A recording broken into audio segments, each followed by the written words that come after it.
important topic that is about being Black and being healthy. And this has to be with the connection, the empowerments, and movements. So I would like to start this conversation with Fleury and Dr. Awo to talk about the path that brought you here, the strength that you had in order to be able to trail your own path and come and get here.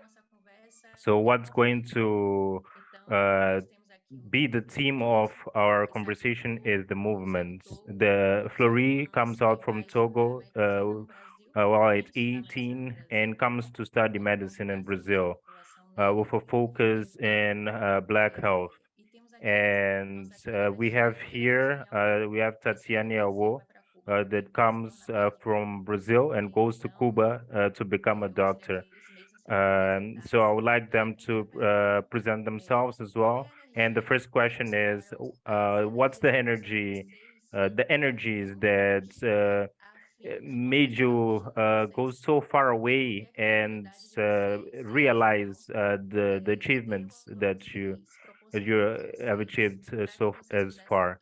And what was the paper of the community in trailing this path and to be able to reach these achievements that is not just a personal achievement but a collective achievement. We can start with Dr. Fleury Johnson. Good evening to everyone. It's a pleasure to be here and to share this space with everyone. It's important to have this, and as a Black man with dreads, I'm using blue shirt with glasses. And from Togo, a country in Africa. I've been in Brazil for 11 years now, and in Togo we speak French. But since I came here to Brazil, I learned Portuguese, and I started speaking Portuguese as well.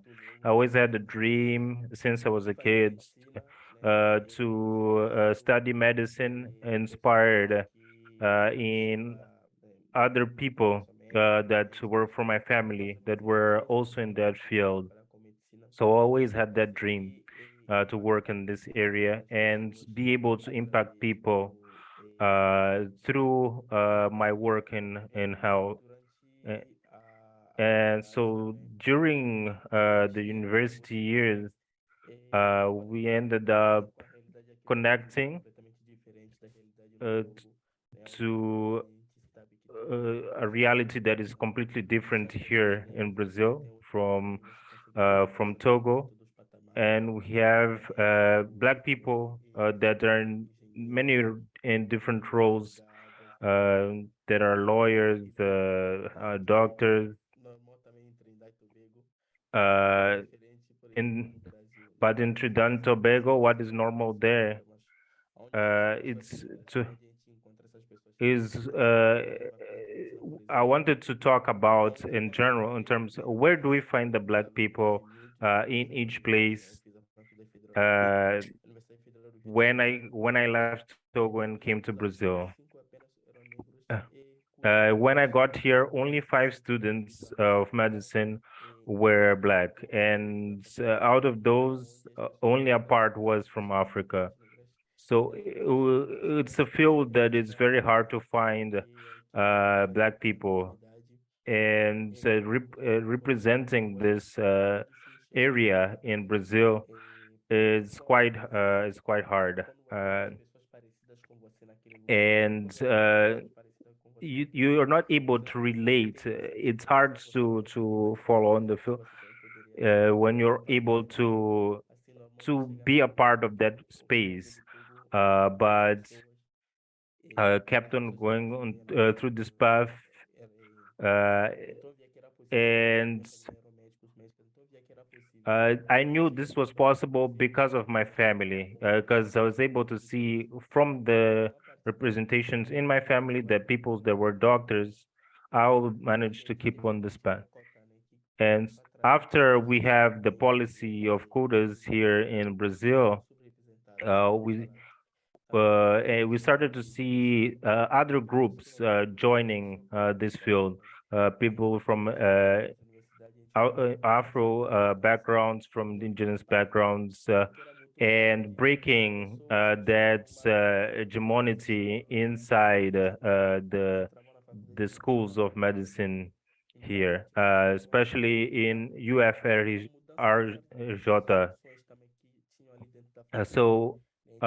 These were the discussions that we also had inside the university about groups that were unrepresented, and the health in these groups and how racism makes people ill. And I started working this, and I started to work in a lab that researched on that. I started working together with public schools and discuss health with these students. And while being in a place as a black man, African man, I did not feel represented in the spaces that were for studying medicine. But I wanted to show that they can have the perspective that is different from mine, and be able to work in that field. Started working in the municipal area that I was able to find more black people, and from there I started to see the demand of working specifically in the health of black health and black population health. I would like to ask Dr. Tatiane Hawa to present herself now and to talk about the path, the movement that she made to reach this destiny.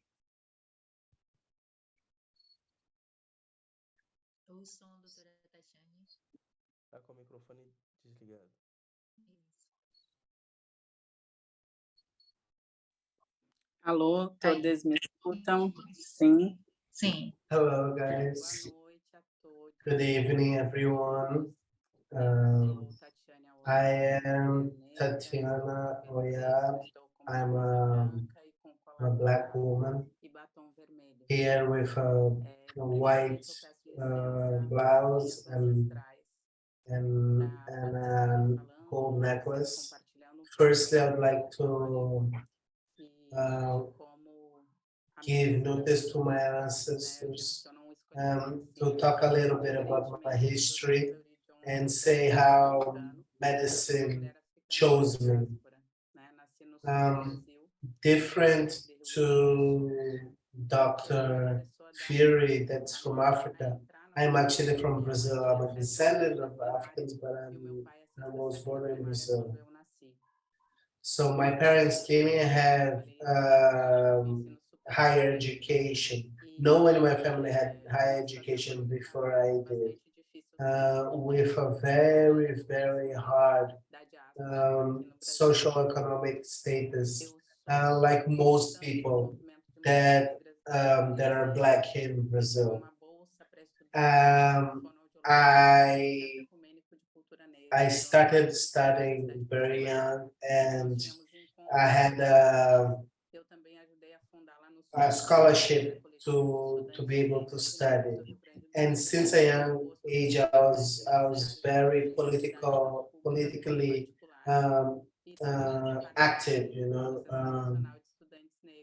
involving myself in many different, very different projects, very different movements focused on Black students. For example, Ana Flavia Salvini, that's one of the teachers in UFBA. Ana Flavia Magalhães Pinto, that works with fashion. So lots of people like this were actually part of the student movement, Black student movements, that spoke about many cases. In 2006, I went to Salade, that's it's a group, students group here, where we spoke about we talked about the subject of the genocide of Black people here in Brazil. I went to Cuba to study medicine, and there I met some really important people that also went there. And one of them actually asked me, Tatiana, when I was starting to study there, right? Someone asked me like, "Hey, Tatiana, why don't you study medicine?" Because everyone used to tell me I was a doctor already. I just needed to do medicine school. But I wanted to do it, but I didn't have the money to go to a private school. There was no cotas, which is a social group to help. So I saw like the only opportunity I had to go to learn to become a doctor was the scholarship. Was a scholarship that someone told me about. A scholarship I heard in Brazil, in Cuba actually. So it was a dream for me to study medicine in Cuba because we know that Cuba is one of the best places to learn medicine, and it's a place that the majority of people are Black. And here, the SUS, the free medical program here in Brazil, most people that need SUS are actually Black, more than 70%. So I always say that I didn't choose medicine, medicine chose me. So when I arrived in Cuba, uh, I saw a place that I used to dream of when I was a kid. And then I went there, I started walking up the stairs and everything. And I found that that was where I was going to study. And most of the people there were Black, teachers, the leaders. I'm not saying that there isn't racism, but the structured racism that limits people, Black people, of growing in like there is in Brazil. I didn't see that in Cuba. So my ancestry, my religion, has always been part of my religion, of my growth. I am from African descendant religions, and they always said, my ancestors always said that I would always move and go and meet the world. And that's what happened. In Cuba, I actually had a subject called um, practices, Afro-Cuban practices in medicine. And there we saw the influence of religions of African descent in religion in medicine, you know, like Ifa from Nigeria and other cultures and how those dialogue with medicine. And we were took part of the organization of African doctors, and we made a brigade, of medicine brigade, where we went to Ghana. Our tutor was Juan Carlizo. Unfortunately, he's passed. We in and we went there to do a social program there, and together with the healers and doctors from Ghana, and that collaboration was great. And was there where I received the name of Ayoya, that means warrior, and it's my African name. It means warrior. So it's really interesting to be talking to here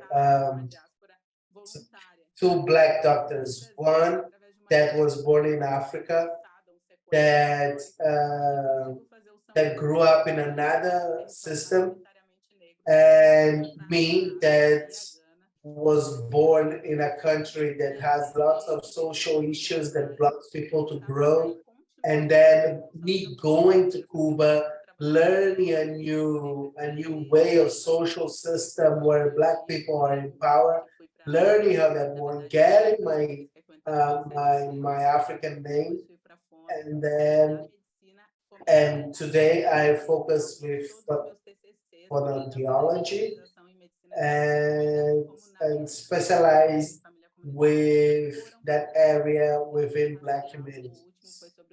My last project was to do with Black people within the structure here in Brazil. So for the last 10 years that I've been working as a doctor, I've worked with Black communities here in Brazil.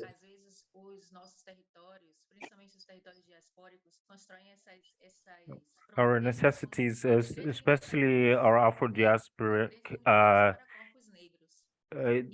spaces, it tends to create limits to African descendant bodies, and to see that there's people that are able to take down these barriers and travel the world and be able to manifest their energy through their destiny.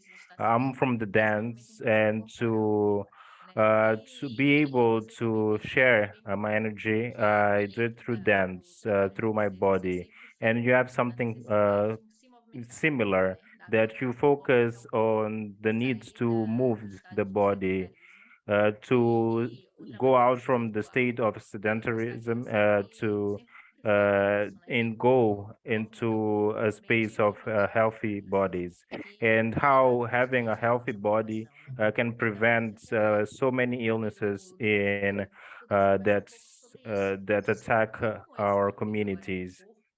Now, I would like to talk with Dr. Fleury and how these movements of the body can lower the amount of illnesses that affect our communities.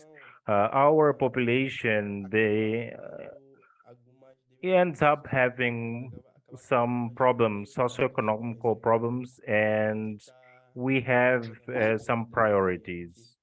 Uh, One of our priorities is having access to food, having access to food every day, nutritional food, nutritious food every day, and be able to uh, have their kids go to school, have access to education. When you are in a system that you're limited in those terms, in a structure that you don't have access to health or education or to culture, this limits you in terms of thinking about yourself, of thinking about your own health and the ways to reach, because one simple walk, one simple exercise every day, one simple change of habits is able to change your health. So when we talk about Black health here in Brazil, in especially in the city of Rio de Janeiro, we have 7 to 8 million people here just in Rio. There are people that live in places that are very distant and need to work in the center. These people, majority are Black people. When you have to take a commute of 2 to 3 hours to get to work and go back, and then uh, that's it really gets you stuck in the sense of having time and think about your own health. When you live in areas especially that are victimized in terms of violence inside the communities, uh, when you reach home, you don't think about going out to for a walk because you want to stay safe at home, and that increases the chances of having a stroke, of having diabetes, of having complications associated with blood pressure and diabetes.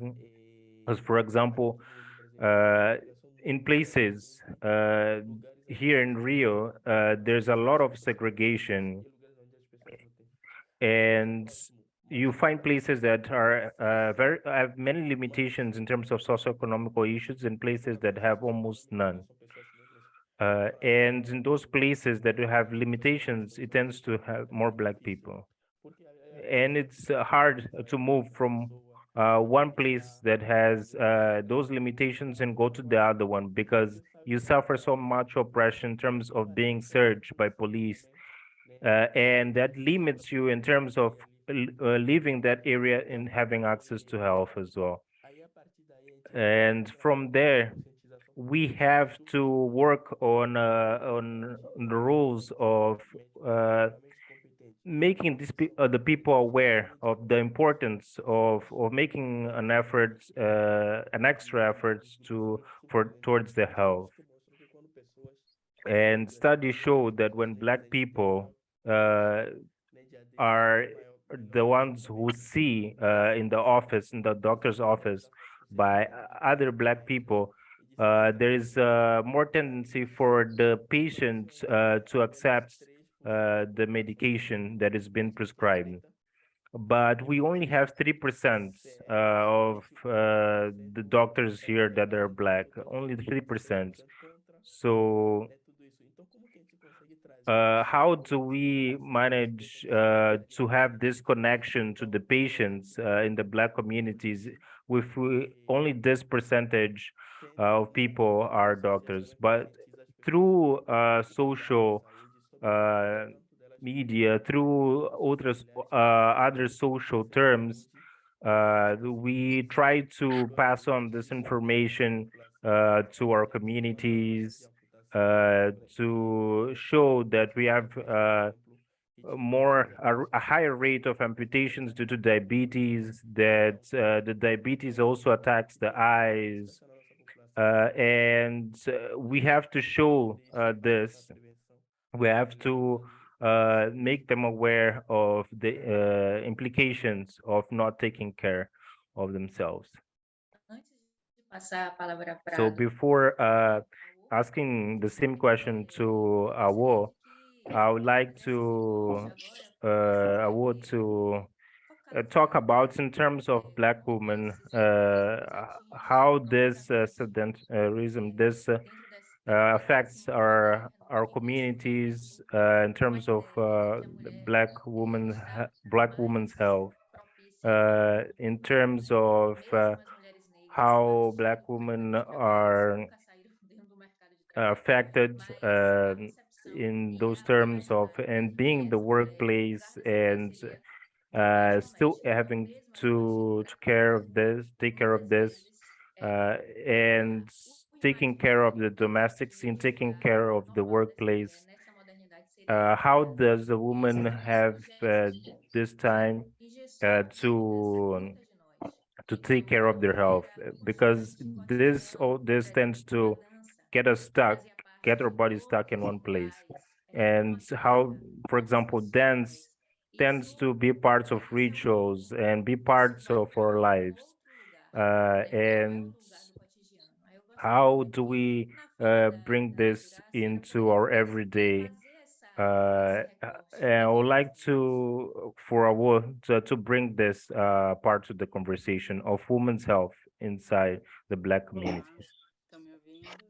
Hello, hope you guys can hear me. Okay, we're talking about Black bodies that since a long time ago were unable to expand their potential. We're talking about Black bodies that used to dance, that used to play capoeira, actually really important. When I went to Ghana, there was a party that I went, and everyone was dancing, everyone was wearing black, and I was wearing a black trousers and a red shirt, and I started dancing together with the people, and I started dancing with them, and I didn't even know what it was, and then at the end, I realized it was a funeral,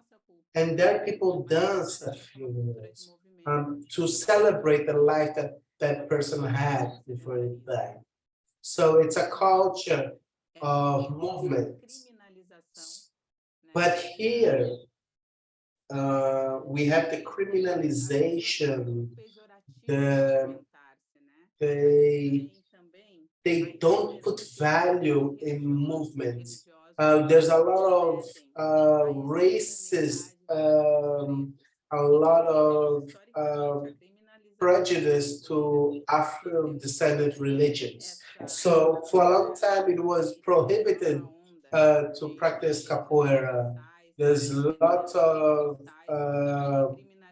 universal churches that criminalize and uh, hypersexualate the black woman's bodies. You know, it's always seen as a body that is used for hard work, that is used to feed white children, that is used for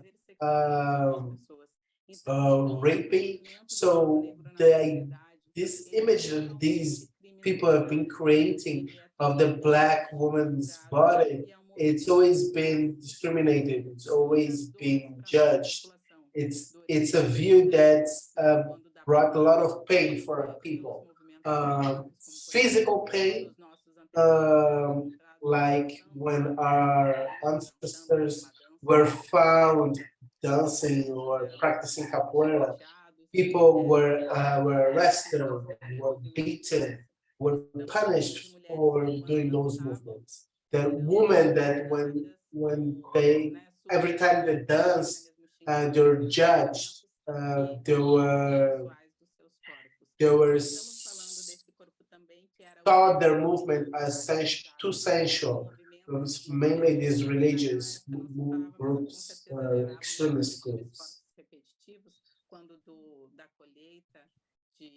So this has been going on for a long time. It's a body that's always been suffering through time.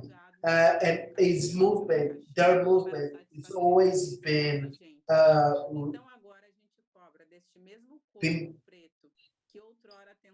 been judged, you know. So every time that black people has always been judged when they move, we want that same body to move and pro of their health. So it's really hard for those people to move because it's known here that black women earn a lot less than black men, than white woman. So most of these women actually have to wake up at 4 a.m. to go to work. This black woman has to arrive really late at night at home because they wasted hours and hours just on transport. Normally, their work is some of the lower, lower works with really bad pay. And when they get home, they still have to do the the the home chores. They have to be a mother. They have to be a sister. They have to be a wife. And it's really hard to judge, to try to help these black women to do all the healthy stuff, to watch their cholesterol, to drink lots of water, when they have so many hard things to go through. Black women here in Brazil, independent of their social position, it's really hard. It's really hard, independent of your social status. Even, I'm part of a group of uh, black doctors here, black women doctors here in Brazil. We actually speak to each other about how hard it is to be a black woman in Brazil. Because even us, we have problems with actually keeping faith, with keeping moving, because the system does not help us to go and do those things. Uh, on the other hand, we have a party that happens every year. That's Carnaval, where the black body is always seen as the ideal, the beautiful, and everything. And if you're a black woman that doesn't move, you're seen with prejudice. But people forget that the black woman is the one that serves Exactly. the community And as a whole the most. we have 2 years here of a pandemic where our bodies were restricted from movement due to fear as well of the virus going around without a vaccine, and the fear that paralyzed us, the necessity of being on lockdown, and fear paralyzes the body, but paralyzes the mind as well. We can talk about depression and talking about pandemic, and seeing the black population in presence or remotely. I would like to understand a bit about this experience as black doctors, seeing this population during the pandemic, during this moment where the minds of so many were paralyzed. And to come back to this movement, this day-to-day movements that we have to come back to with so many uh, wounds, physical or even mentally, due to the COVID pandemic. So I'd like to know about that.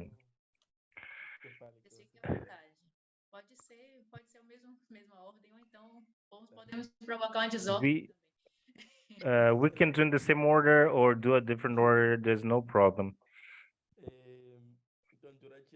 So during the pandemic, I used to work in the municipality of Mesquita. 76% of that municipality is black, and unfortunately, there's a difficulty of access uh, to respirators, for example. There, we wouldn't have access to respirators that where people needed to have access to that. So I saw many people that were black passing away, and many people that were in that necessity. And for us and for the families that were there, it was very hard to see all those passings. So I can only imagine how it was for their families. You're seeing fathers, grandfathers, all due to a mismanagement of the states, of where the resources should go and should be. So we noticed that an increased amount of depression and anxiety in Black population, and we already had data that a lot of Black teenagers tends to commit suicide compared to white teenagers. So this is data that got even worse during the pandemic. And when we look to our population in in a whole, we see that wasn't just COVID the factor that led to this depression. It's due to lack a lack of choosing due to not having access to a job that ends up taking to a position where we are ill, and the violence from racism that also affects our psyche and ends up weakening our communities. And all these factors end up causing traumas that lead to depression. And there are various factors that Black child goes through once since childhood. So they suffer racism from childhood. When they become adults, they have gone through so many problems that affect their livelihoods.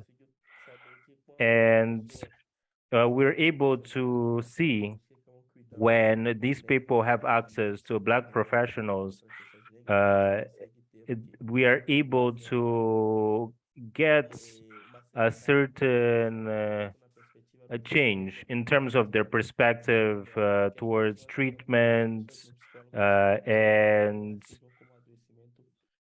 as we see psychologists also see that the mind and the body are connected, and one is not different from the other, and both become heal simultaneously.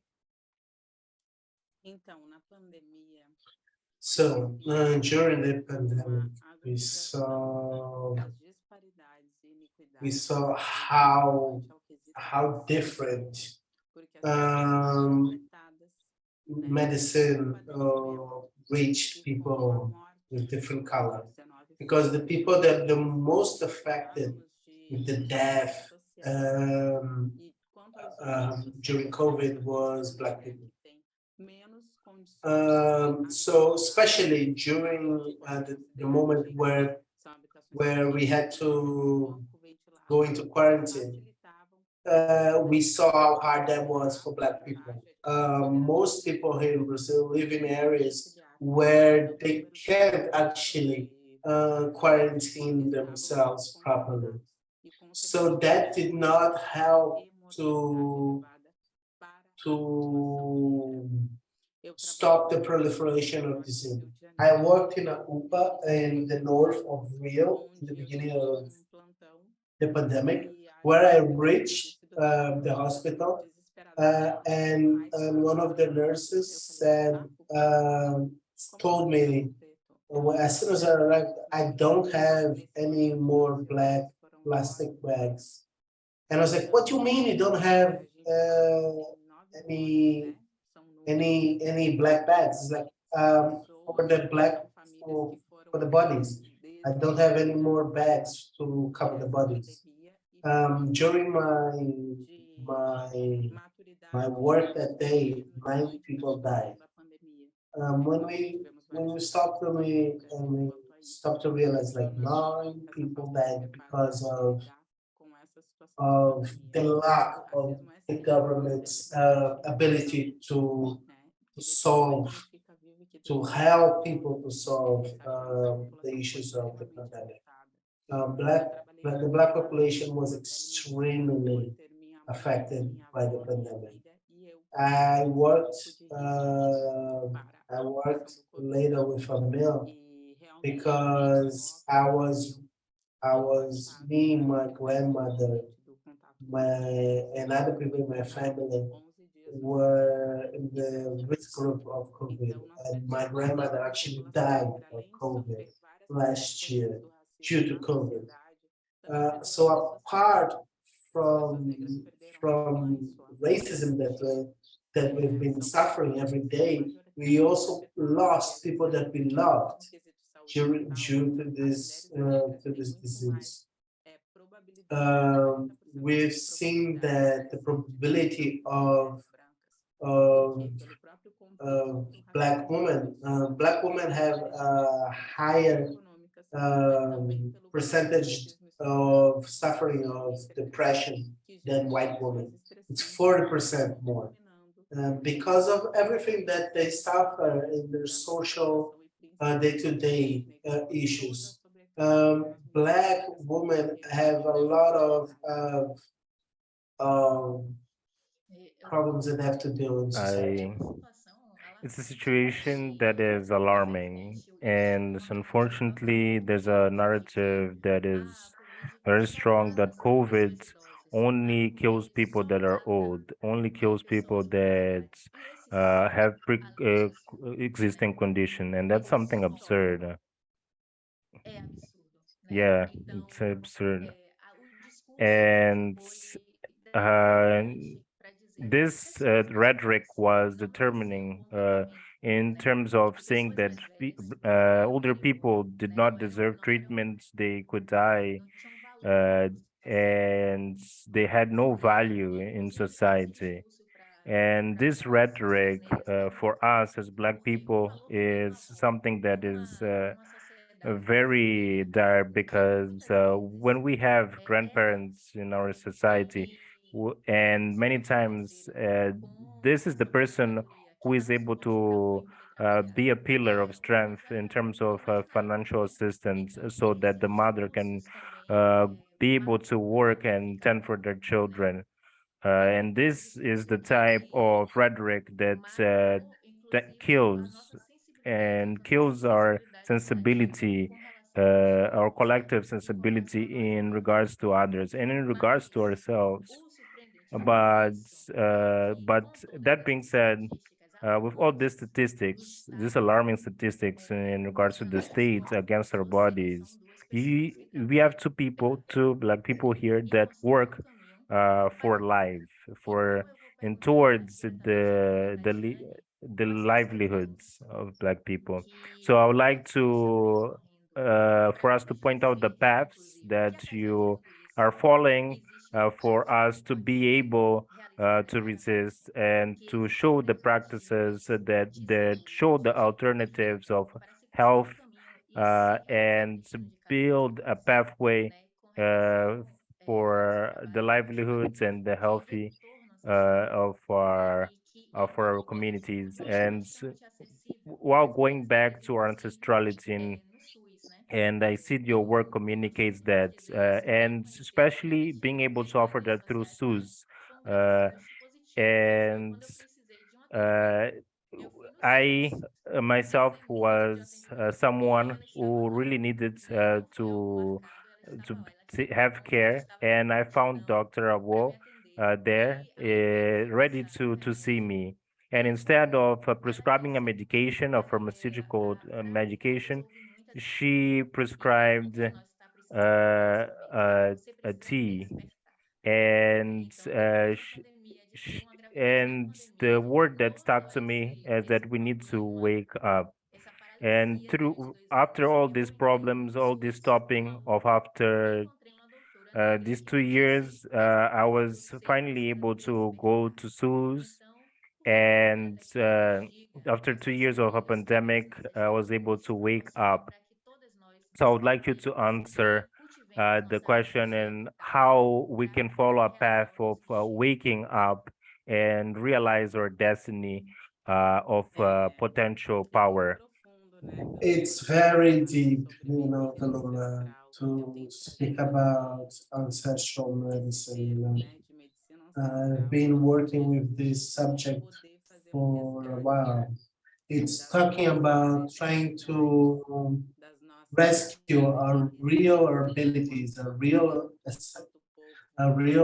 base as Black people, as descendants of Ethiopia, of Nigerians, of a people that has the knowledge and can share that knowledge, a people that had their knowledge stolen. And today, the people that are not Black bring our own knowledge with other names, bring our knowledge to us and to the world um, as if it's theirs. So it's really important that it's important for us to wake up. We, I work to tell Black people to wake up, to independent of where I am. I tell Black women everywhere, it's like, look, you need to wake up, look around you, look where you come from, because I understand of what how my people are. Um, I didn't know that. I didn't know that in my descendants there were doctors. You know? In my family there weren't any doctors, but in my descendants there were. Because we need to understand that independent of who's close to you, you can reach whatever you want. Medicine actually was born in Africa. It was in Egypt, you know, but people don't know that. People don't find it there. Um, the house of of life was the name people gave to hospitals. Was where people would go to have a better life, not to go in there and take medicine and everything. So I talk a lot about this rescue of our goods, you know, and how to make ways that it can be accessed by everyone. It's not something that's complementary. It's something that is the base, you know. It's the base where we can build something upon it.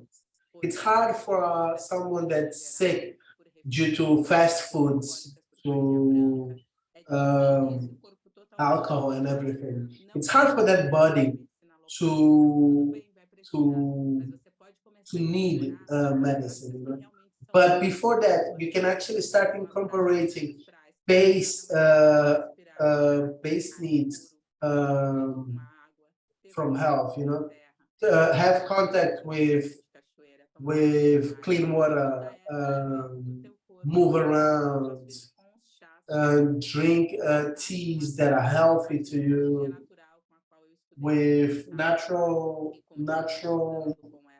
ways of healing people. You know, I've worked with a lot of people in that area, both here and in the United States. We need to understand that these ways, these ancestral ways of healing, it's not something that doesn't have value.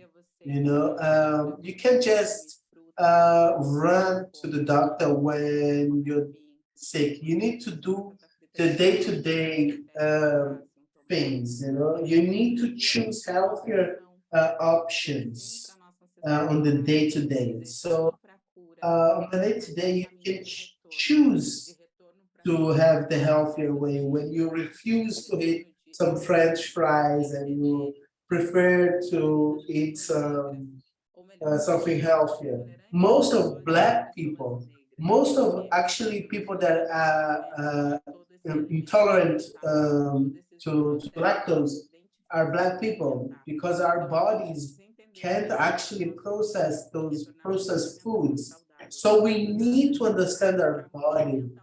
We need to understand, we need to move in a positive way, even though of all the limitations we have. We need to try to do that. So that's because that is accepting our ancestry and having a journey of care that is effective and that keeps you um, because healing is not the lack of sickness, but it's actually the journey that you go through to keep healthy. And you can't do that alone. You have to look behind, you have to look at your ancestry, you have to look at where you came from, you have to look and choose healthier things on the day-to-day in your community. Because we need to say yes on the day-to-day to healthier options so we can have a better health, not only physically, but emotionally and spiritually. That will make us live better and longer. Perfect. And this is the necessary practice for me to wake up. This coming back this sankofa of our health, to see our way that we sleep, the way that we eat, and the choices that we make on a daily basis. I'd like to ask to Dr. Fleury Johnson, focusing on the work that we do today as a teacher, how do you pass this trajectory to other people and to other Black bodies in the university as a teacher? How do you pass on this knowledge, your trajectory to other people, and the impact of that? What you feel? Because there was a day that I sent uh, examples of his work of a friend of mine that is inspired by Dr. Fleury. And she works with Ayurvedic medicine, and she was inspired by Dr. Fleury. So indirectly, uh, she was influenced by your work. And because we are Black bodies and doing our own activities, but all connected. How do you see this influence, and how do you pass this influence through your knowledge and your trajectory? Thank you for the question. I'm going to try to be brief because I think we must leave soon, unfortunately. Uh, when we started to talk about Black health inside the university, they said that we have SUS. It's our universal system of health. And why do we have to talk about Black health? And so why do we have to talk about it if we have it? SUS. There's a principle in SUS that's called equity, that we have to offer more to those who have less. So how do we offer more to those who have less if you don't know the necessities of those people? It's towards there that we started to research more about Black health and tend more to these communities. We started to study and pass on this information. Many students said that they started doing medicine because when they went to look for Black doctors, and they saw that through that research they found some people like me and other doctors that inspired them to follow this path. So what's the objective in talking about Black health in the university? Its purpose is to bring about a debate and think about the way that we do medicine right now. We have to look at people the way they're right now. So we have to look about socioeconomic stratas. We have to talk about race. We have to talk diverse factors, and only in that way are we able to uh, give what people need. So through that perspective, I was able to notice that students were motivated to follow paths that traditional European medicine would not follow, and do their own research and incorporate inside their practice uh, medical practices and inside university looking towards the Black population, because we only have to win and to grow towards the practices and to aggregate to the positive aspects as well to our communities. I see that many students are very motivated in my classes because they start to notice that we can think in different ways in terms of health and Black health especially. Uh, they start to think about having more representation in different groups that are less represented in society. So we're moving towards the end. I really liked our conversation, and the movements in as a topic of our conversation is something that was very important because movement is also where we go, and it's also essential to for our bodies and for our minds. And I would like to give the word to Awo to do the final speech, and then to Fleury to do his final speech as well. Thank you so much for your presence, and may the festival be able to share this conversation to as many people as possible. Thank you so much, and have a great one. Obrigada, Veluma. Vou finalizar aqui minha apresentação, então. Eu gostaria de convocar todas as pessoas negras. I'd like to call every Black person, independent if they're from Africa or not. I'd like to call them and tell them that medicine is ours. The father of medicine is Imhotep. That's a Black man from Egypt. That is from Egypt. So medicine is from us. So we need to understand that how grandiose that is.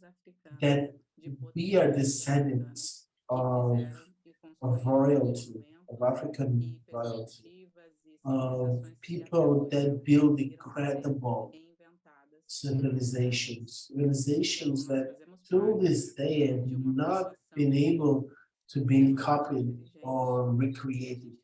So we are descendants were incredibly smart and creative, and we cannot forget our origins. Today, we have we live in the consequences of colonization, but it goes before that. We are from a culture that left seeds for us for a long from way back then. We need to understand that we need to continue the legacy of, of excellency, of grand gestures that our people have done before. Even though we suffer a lot of things socially, you can still see in the people here that there are other ways that we can go. Not only the places that the society or the system wants us to be. We can go anywhere we want. It's important for us to realign ourselves in new places, and we need new places of power, of strategy, of growth, of health for us Black people. We need to break barriers. Thank you. I would like to thank everyone that is here, and I would like to say that it's an honor to be here, to in this same space, and to be here with Awo, with Eluma, with the invitation of the festival, and to leave a message that while taking care of us, we're just not just taking care of our body, we're taking care of our whole family, for our children, of our ancestors, for brothers. The health that we're in is reflected in the whole community. So don't stop looking after afterwards your health, and uh, it's very important for our communities. So I'd like to thank everyone for the space.